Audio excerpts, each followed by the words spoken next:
Ladies and gentlemen, boys and girls, children of all ages, welcome to Robert Sports Show. I'm your host, Robert. Alright, GCW, no Compadre, happened last night there in Chicago at the Thea Hall. Great looking environment. I love the balconies and everything that you can jump off of, which they did. You know, anytime you see those, you expect somebody to jump off of it. We had a couple of them, so that was kind of cool.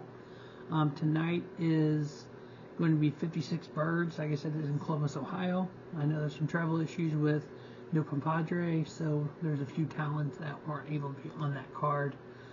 But we're going to run down the card here, finish it up today. Currently finishing up Hard to Kill TNA. We'll get the 56 birds up tomorrow, probably. New Japan, Battle in the Valley. Try to get that up tomorrow sometime as well, not tomorrow night. So definitely a lot of pro wrestling this weekend, let alone the weekly stuff, AEW Collision, AEW Battle of the Belts. So yeah, just a ton of wrestling out there this weekend. Alright, so first match we had for the Game Changer Wrestling World Tag Team Championships. We had champions Violence is Forever, Dominic, Garrini, and Kevin Koo going up against the team that you can Google, the Bang Matthews, Austin Matthews, and Davey Bang. Remember when they were the Bang Bros, you couldn't Google them? But now you can. They changed their name so you could. Kind of weird. This is a great starting match. Two young, talented teams. I know Violence is Forever. It seems like they've been around forever. Get it? Forever. Uber talented. You got the striking ability Kevin Koo, the power Dominic Garrini, Banging Matthews, High Flyers. Great little starting match. 12 minutes long. These are the kind of matches that any company would want to start their show with. Just a high energy, hard hitting, just, you know, super kind of pump up the crowd match. 3 1/4 star, Dominic Garrini and Kevin Koo, Violence is Forever, retaining the tag titles. Next up, we had a little 6-person tag match. SGBUSSY reuniting One Call Manders, Allie, Katch, and Effy. Teamed up against Team Broski, Jimmy Lloyd, Steph Delander. Due to travel issues, Matt Cardona couldn't be there, so Colt Cabana came out acting like Jimmy Lloyd. Colt Cabana not getting fully cheered in his hometown of Chicago. It was kind of weird, but it was kind of funny as well. But just the heelness of Team Broski and Jimmy Lloyd doing stuff he doesn't want to do, and Effy all pissed off still about Mance Warner, and it was just kind of their match. To me, it was okay. 2.5 stars what I ended up giving it, with SGBUSSY, One Called Manders, Allie, Katch, and Effy getting the victory. Effy called out Mance Warner and said he wants to fight him and all this.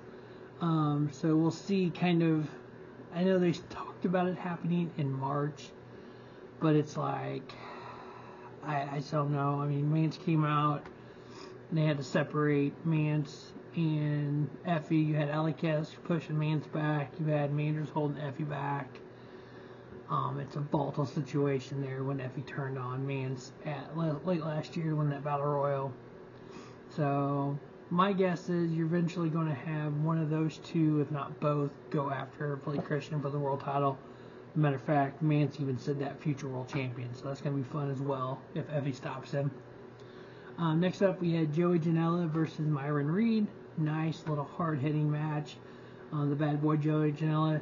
And so there wasn't a lot of violence. I mean, a lot of hardcoreness in this match. That's what I liked about GCW. Even the announcers made this statement. You have a little bit of everything in these shows. You had that hard-hitting tag match. You had that kind of fun, kind of heelless match with Bussy. You had this match here, kind of two different styles here. The high-flying style, Myron Reed, and Joey Janela, the bad boy, kind of the cheater and all that. He ended up getting the win. I give it 3.5. And then the next match, you had Los Macizos, Ciclope, Miedo, Xtremo taking on the Bullet Club War Dogs, Alex Coughlin, and Gabe Kidd.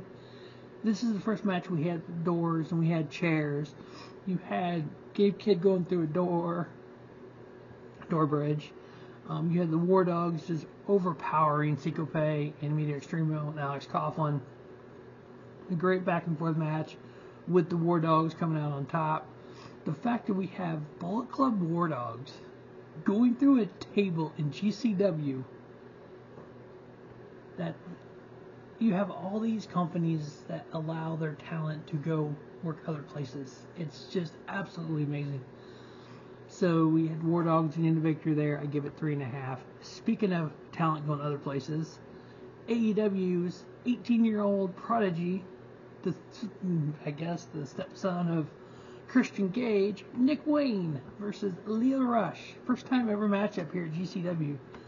Again, someone wasn't able to get here because of the weather, so Nick Wayne was able to.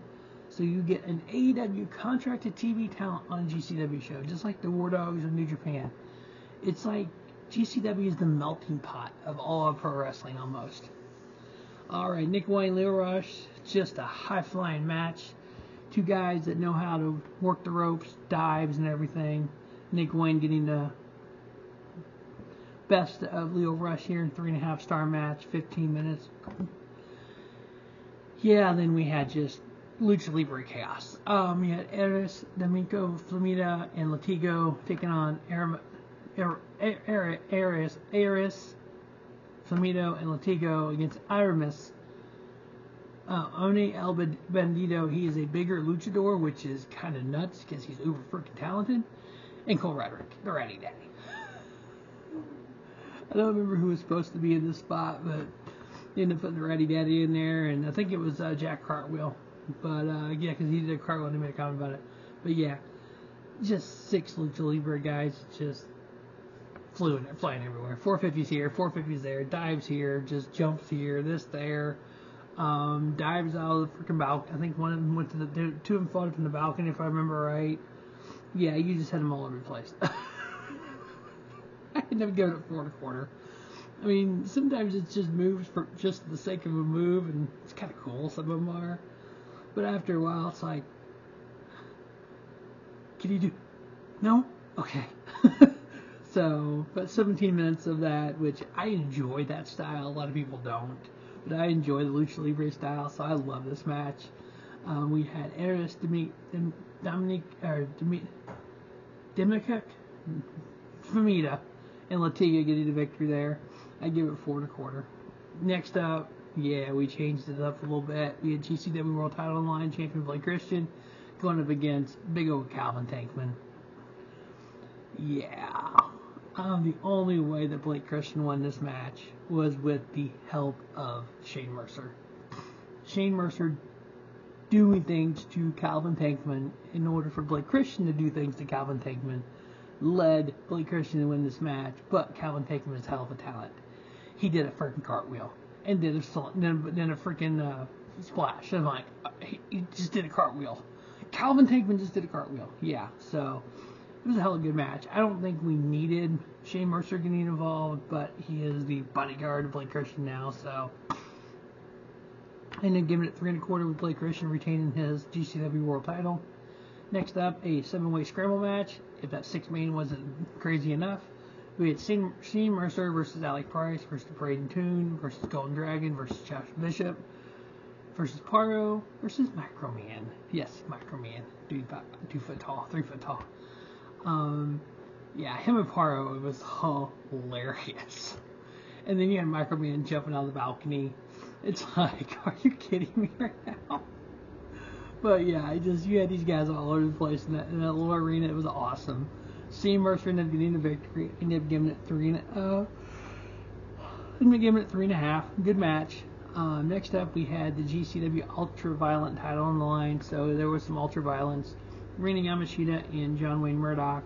Rina actually started in the balcony. Actually, the first move was to dive off the balcony onto John Wayne Murdoch and some ring crew. And then just fight. One thing that I'm learning, the more I really get in depth in these death matches and really, really, truly watch them, kind of really try to enjoy them, is every area, every state has different rules. Chicago, in Illinois, they're in Chicago, and then they go to the St. Louis area, that's technically in Illinois, and Shanzai, they're in Pops. They don't do the Illinois, it seems like the Illinois Athletic Association, or whatever it's called, they don't allow a lot of the tubes and stuff. In some other areas I've noticed that where they don't have a lot of the ultra violent stuff, maybe they do in New Jersey and stuff. And I kind of noticed that. I thought that was kind of intriguing to kind of say, okay, knowing this show was in Chicago, and then when they come to March 1st, when they come to St. Louis area, it's in Illinois as well. Those two aren't going to have the ultra violent stuff, but they're going to have some violence and some door bridges and chairs and some gusset plates, which is what this match had, but it didn't have tubes. I'm like, huh, okay. I still enjoyed it. I still thought it was a great match. I still give it 3-star with Rini Yamashita getting the victory. But to me, it's the ultra-violent championship. Let's maybe only defend this where there can be ultra-violence. But other than that, I was a good match. John Wayne Murdoch, I've watched him as some other death in ICW, no holds barred, and this dude is a deathmatch god almost. But yeah.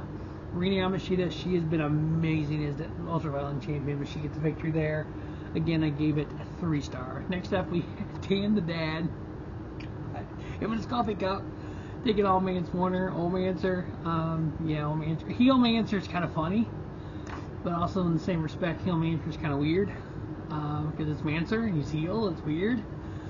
But this match ended up in a no contest.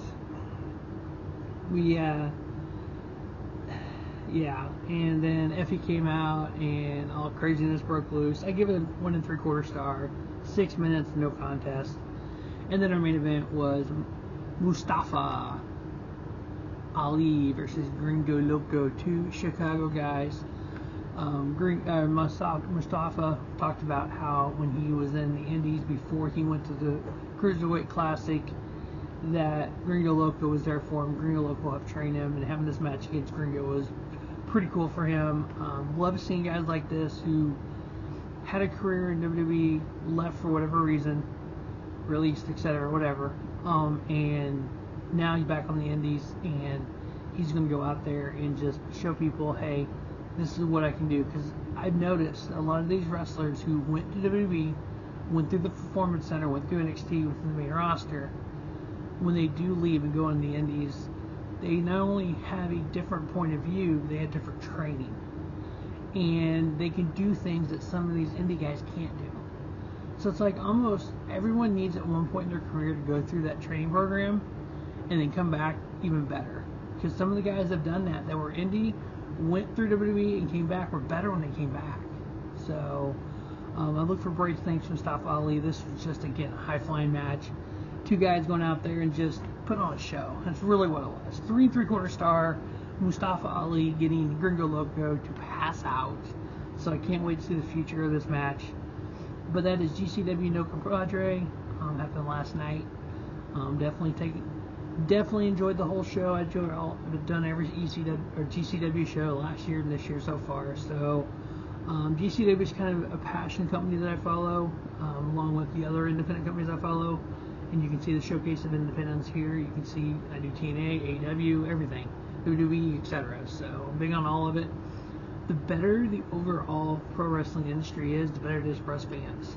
There's a lot of toxic stuff on X about AEW. People want AEW to go away. It's not going away, number one. Number two, you don't want it to go away. Because the more competition there is in pro wrestling, the better pro wrestling is. Having TNA, having AEW, having New Japan, having WWE all succeed and do well and have good shows, have great matches, just drives the next company, well, that show was this. We need to do better. We need to do this. Same way with Game Changer Wrestling, same way with the Indies.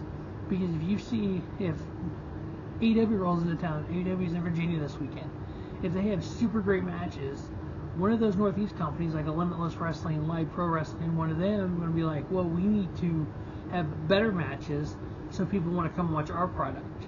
And then Live Pro Wrestling goes out and puts on 4-star match, and then you have TNA going to that town. Well, we need to put on these great matches because the local's good. So again, that just makes it all better for us fans. But hey, that is the review of GCW No Compadre. As always, thanks for watching Robert Sports Show, and don't just have a great day, have a spiffy day. Robert Sports Show, your YouTube leader, sports channel content.